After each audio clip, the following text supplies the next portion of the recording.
When you've paid 5 years of your life for a thing, that's, I think, where you arrive at a difficult place.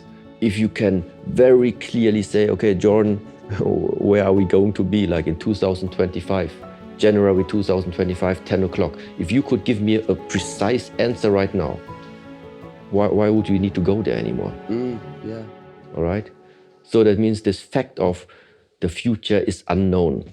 Today's video was powered by Huel, a quick, affordable, and nutritionally complete source of food that has everything that your body needs. If you want to find out more, head to the link in the description. But before that, let's dive into the video. It's been big for me to almost have your voice at times in my head. Like, remember, like, there's a flip side to this.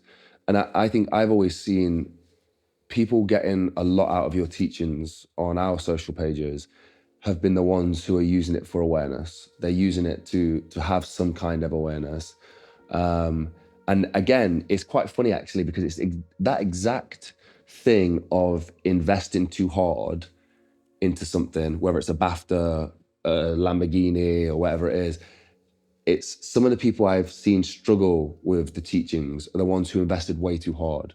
And they took everything as, this is concrete and this is exactly what I need to do. And this is what he means. And I'm going to live exactly like him and do this, and this. And like we spoke about, it's some of those people who have struggled on the other side to realize that you like to fix motorcycles as well. Or, you know, you like to have a normal life as well. And, you know, all these kind of things, like, they're the kind of people I've seen struggle at times with it. And I guess it goes the same for the teachings, but it was really nice, again, to hear about ambition and you can still be ambitious. You can still, and again, just be careful on the other side, like just be aware and be careful.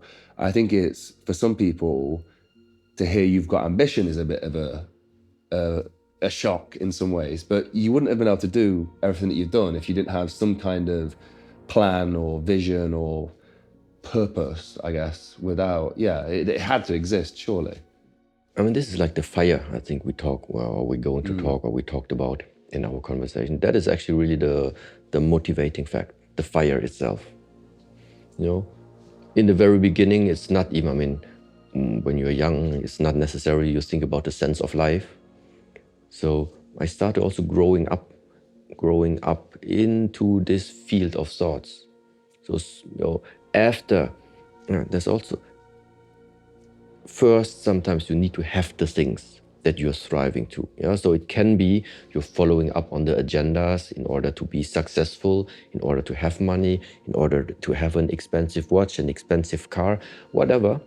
And I really think that partially, if you are disciplined, if you do the proper things, if you stay determined, stop the laziness, chances are very high that many of the goals that you're setting to yourself will become true. Okay, so, but after you reach the goals, now it's getting interesting. Now, actually, for me, the observation started. Now you have it, 5 years of your lifetime invested. Now you have it, 5 years of like going, okay? And now what happens inside of you in relationship to what was so important to you? You know, it's not that you have 5 years now of satisfaction. It's not 5 years of pleasantness. It sometimes is not even 5 minutes of joy, depending on what it is. So what I see there is a huge investment of lifetime on the one side for the price of what? Having 5 minutes, 50 minutes of satisfaction, and then happening what? Happening the next goal. Yeah. I've always seen it like this as well, that I think a nice watch, a big house, a nice car, £1 million, whatever it is, can be enough motivation to give you the success that you want. Things can be motivation enough. I just think that they're not deep enough. That one, it'd be easier if you had something with more purpose, in my opinion, to get you there. I think you'd find the road easier because in my opinion, there's a bigger payoff. But again, the thing could still get you there. But I also think that once you arrive, that's where you arrive in problems when it's a thing. You know, like you say, when you've paid 5 years of your life for a thing, that's, I think, where you arrive at a difficult place. And the down is really down.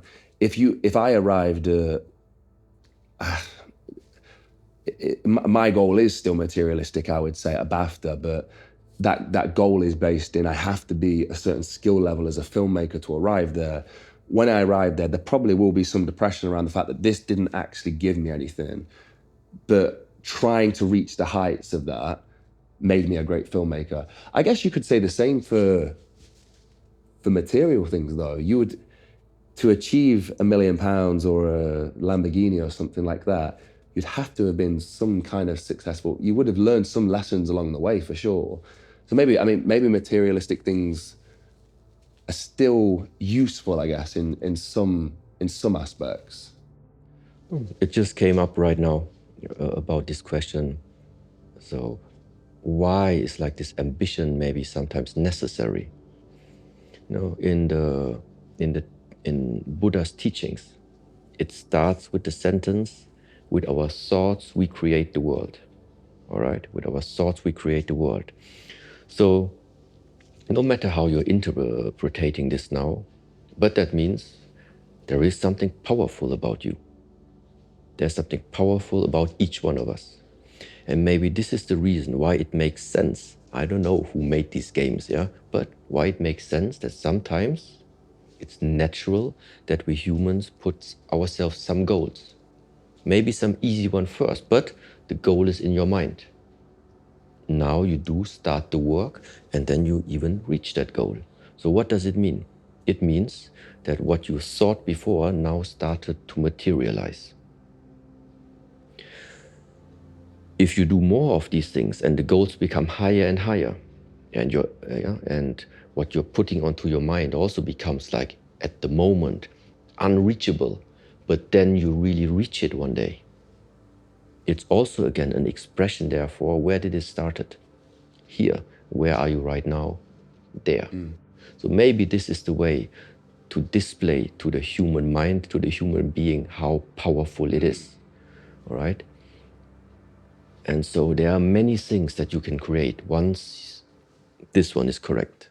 I hope you're enjoying the video. Today's video is powered by Huel, a quick, affordable, and nutritionally complete food that is just absolutely amazing. I'm gonna link it down below. The reason why I say it's amazing is because this is exactly what has fueled my whole film crew, my family, as we travel around the world to make these documentaries. To know that whilst I'm on the go, whilst I'm so busy I can't prepare a meal, that I can grab a bottle of Huel and it has everything that I need and all the protein that I need to stay in shape and to stay healthy, is the biggest hack for my life. So if you want to find out more, head down to the link in the description. I really recommend looking into their Black Edition. I use it for training and staying in shape. Let's dive back into the video. I mean, we spoke about manifestation yesterday, and it's something I am a huge believer in, and I think my brothers and sisters are as well. So we used to, before the YouTube channel was successful, we would be in my mum's. She had this little crawl space at the top of her house. It's like you couldn't stand up in it. It's probably about 5 foot high,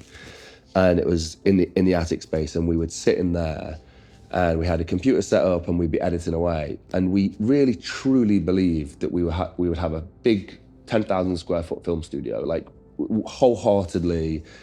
It wasn't like we were putting it out there because we were trying to manifest it or anything like that. We just believed it for some reason, whatever it was. We just thought it was part of the plan of our mission to help inspire change through film. And as time went on, we would start to really talk about what that space looked like. To the point where I think, for me, this is why I spoke about, what was it yesterday? Not manifestation, there was another word for it. Law of attraction. So I didn't know about law of attraction, but I learned this afterwards. But for me, I would use the law of attraction to the point where I feel like I'd already been to the place that I was trying to create. So then when we eventually arrived at the studio and we purchased a studio, it felt so normal. There was no celebration, there was no investment in the high, because for 5 years we'd spoke about this place and exactly what it looked like. And when we got there, it was exactly how we'd spoke about it. And we believed it so much that it just was. And I know we spoke about it yesterday, but like, is that because I believed it so much? Is there a reasoning behind the idea of once you can truly believe in something, you can then achieve it or bring it into reality? Well, I think that if it's not on your mind, you will not recognize it when it comes. Okay, so this is just like, if you cannot like imagine something happening on the mind, see it somehow, have the possibility, the open-mindedness that something, whatever it is, you don't have to precisely see exactly, yeah. But if there is no space available in the mind, in order to let something come when it comes, you don't know necessarily when it comes, but then it can't come. Okay, so the fundamental basis is open-mindedness. Okay, and now talking about being so detailed about future visions, the way how I see the things is, of course I have my vision and I have my plans how something is supposed to look. But at the same time, I also see it for myself that actually it's just a guideline. Yeah, it's a rough guideline, but it's never detailed. Why? Because in everything that I have done until now, in the field of martial arts, in building up the bikes, in creating the temple, in organizing everything, I would have been 100% wrong always if I would have done it too detailed. Because there are just some things which is in this lifetime that are based on the fact of things are uncertain. Yeah. And this is the great part about it. Like, just imagine, just like you said, I imagine it to be exactly like this, and then it just manifests. If you saw it before exactly like this already, why would you even need to manifest it anymore? Yeah, it's kind of true. Yeah. That's what happened, yeah. Also, like, if you can very clearly say, okay, Jordan, where are we going to be like in 2025, January 2025, 10 o'clock? If you could give me a precise answer right now, why would we need to go there anymore? Yeah. All right. So that means this fact of the future is unknown. We don't know what it's going to bring. Well, this is the good message. Thank you for watching today's video. Today's video, as always, was supported by you guys. Anyone who supported us at mulliganbrothers.com. The code 2024 is still in use, I think, at the moment. So you can get buy one, get one free across everything, from the journals, the posters, the t-shirts. I'm not wearing a t-shirt. That's not like me. The t-shirts, head to the link in the description, use code 2024, buy one, get one free. And also, today's video sponsor was Huel. If you want to find out more about Huel, go to the link in the description where you can find out more about their ranges and products. I really do recommend them. Thank you for watching. Have a blessed and productive day, and I'll see you in the next one. Keep killing it for 2024.